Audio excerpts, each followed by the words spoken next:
Hi అండి అందరికీ. ఈరోజు వీడియో వచ్చేసి ఆడవాళ్ళందరికీ చాలా యూజ్ఫుల్ టిప్స్ అండి. లాస్ట్ వరకు స్కిప్ చేయకుండా చూడండి. ఫస్ట్ టిప్ వచ్చేసి మనము సేమియా ప్యాకెట్ ఏదైనా ఓపెన్ చేసేటప్పుడు ఇంకా వాడగా మిగిలింది అలా ప్యాకెట్తోనే వదిలేసామనుకోండి పురుగు పట్టేస్తుంది. అలా కాకుండా మనము ఇలా ఒక డబ్బాలోకి సేమియా వేసేసుకొని అందులోకి ఒక 10 మిరియా గింజలు ఇలా కలిసేలా వేసుకున్నాం అనుకోండి, ఇలా పెట్టుకుంటే మన సేమియా అనేది పాడవదు. ఎన్ని రోజులున్నా కూడా పురుగు అనేది పట్టదు. ఇలా ఉండడం వల్ల మిరియాల స్మెల్కి పురుగు అనేది రాదు. టిప్ కనుక నచ్చితే లైక్ చేయండి. సెకండ్ టిప్ వచ్చేసి పసుపు అనేది అందరింట్లో కూడా వాడుతూ ఉంటాము. పసుపు ఎక్కువగా మనం వంటల్లో వాడుతూ ఉంటాం కదా. ఒక్కొక్కరైతే మనము ఒక 1 ఇయర్కి సరిపడా కూడా పసుపు ఇంట్లో స్టోర్ చేసుకుంటూ ఉంటాం కదా. అలాంటప్పుడు మనము పసుపు ఎక్కువ రోజులు నిల్వ ఉండి అది పాడవకుండా ఉండాలంటే ఒక చిన్న టిప్ అండి. ఒక పేపర్లోకి ఒక స్పూన్ సాల్ట్ వేసుకొని ఇలా పొట్లం కట్టేసి ఆ పసుపు మధ్యలో పెట్టుకున్నాం అనుకోండి, పసుపు అనేది ఎన్ని రోజులున్నా కూడా పురుగు అనేది రాదు. ఒక్కొక్కసారి పసుపు మనం ఎక్కువ రోజులు తడిచేలు అయి పెట్టేస్తే పట్లు కట్టేస్తూ ఉంటాయి కదా. అలా కాకుండా కొంచెం కొంచెంగా వేరే డబ్బాలోకి తీసుకొని ఇలా ఆ డబ్బాలో మనము ఇలా సాల్ట్ అనేది పెట్టుకున్నాం అనుకోండి, పసుపు అనేది అసలు పురుగు పట్టదండి, పాడవదు. ఈ టిప్ కనుక నచ్చితే లైక్ చేయండి. థర్డ్ టిప్ వచ్చేసి మనము మార్కెట్ నుంచి నిమ్మకాయలు తెచ్చుకుంటాం కదా. నిమ్మకాయలు అనేవి మనము అలా కవర్లో పెట్టేసి ఇలా ఫ్రిడ్జ్లో పెట్టుకున్నాం అనుకోండి, ఒక్కొక్కసారి నిమ్మకాయలు అనేవి పాడవుతాయి. అలా కాకుండా ఇవి ఎన్ని రోజులు ఉన్నా కూడా పాడవకుండా ఉండాలంటే కొంచెం వాటర్ తీసుకొని డబ్బాలోకి ఆ నిమ్మకాయలు ములిగేలా పెట్టుకోవాలి. మునిగిన తర్వాత ఇలా మూత పెట్టేసి ఫ్రిడ్జ్లో పెట్టుకున్నాం అనుకోండి, నిమ్మకాయలు అనేవి ఎన్ని రోజులు ఉన్నా కూడా పాడవ్వండి. ఒక 10 రోజులకు ఒకసారి వాటర్ అనేది మార్చుకొని ఇలా పెట్టుకున్నాం అనుకోండి నిమ్మకాయలు, అసలు నిమ్మకాయలు అనేవి పాడవ్వండి. టిప్ కనుక నచ్చితే లైక్ చేయండి. ఇప్పుడు ఫోర్త్ టిప్ వచ్చేసి ఇప్పుడు అందరింట్లో కూడా ఇలాంటి బిర్యానీ డబ్బాలు అనేవి ఉంటాయి కదా. మనము చిన్న చిన్న స్పూన్లు ఒక్కొక్కసారి కిచెన్లో ఎక్కడ పెట్టేస్తామని అవసరానికి వెతుక్కుంటూ ఉంటాం కదా.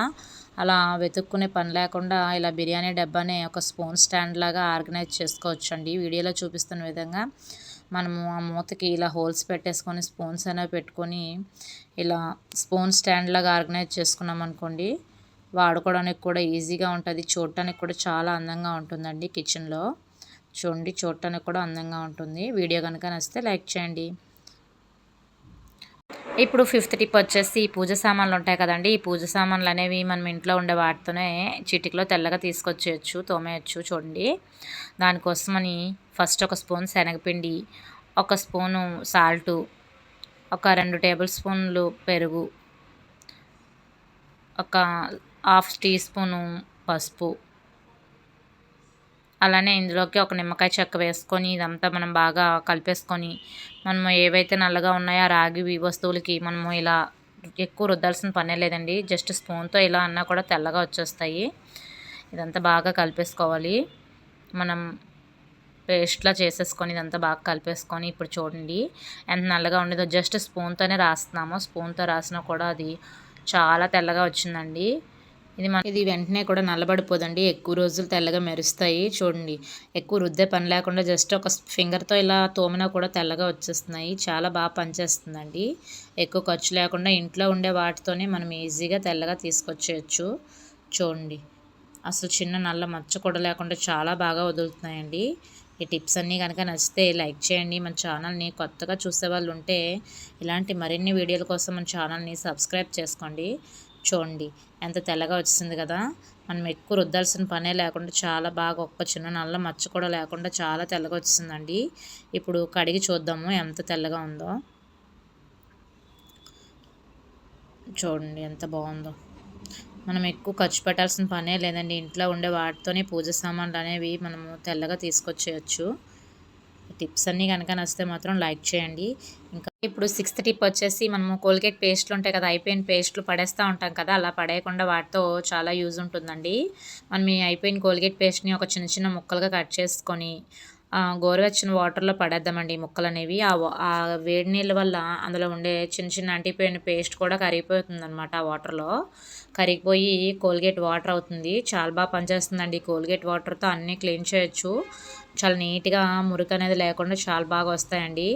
ఈ కోల్గేట్ వాటర్ని మనం ఒక స్ప్రే బాటిల్లో వేసుకొని స్ప్రే చేసుకొని ఏవైనా తుడుచుకోవచ్చు అనమాట.